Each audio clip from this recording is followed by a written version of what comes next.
Welcome to our channel. Today we how to uninstall WordPress plugins used for no-code forms step by step clearly.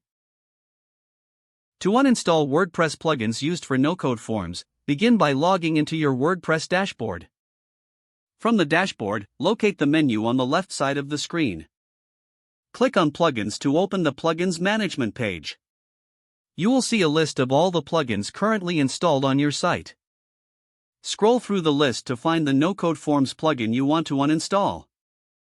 Once located, look for the Deactivate link directly beneath the plugin name. Click on Deactivate to disable the plugin. After deactivation, the link to delete will appear below the plugin.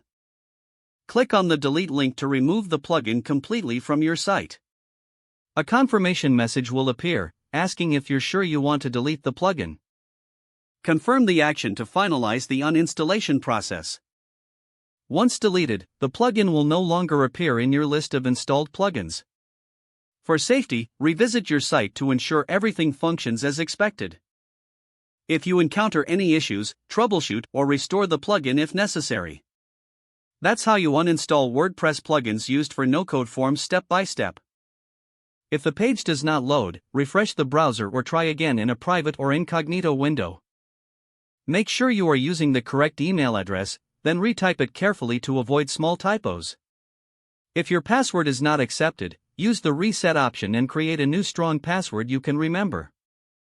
Check your spam folder for verification or security emails, then complete any requested confirmation steps. Enable two-factor authentication if available to improve account security and reduce unauthorized access risk.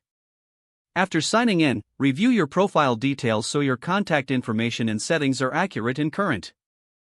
If you see an error message, note it down and try again after restarting your device and internet connection. Log out when you finish, especially on shared devices, to keep your account and payment information secure. If the page does not load, refresh the browser or try again in a private or incognito window. Make sure you are using the correct email address, then retype it carefully to avoid small typos. If your password is not accepted, use the reset option and create a new strong password you can remember.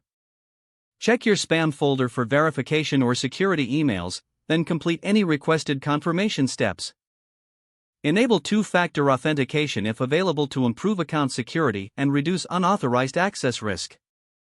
Don't forget to like this video and subscribe to our channel for more step-by-step tech guides.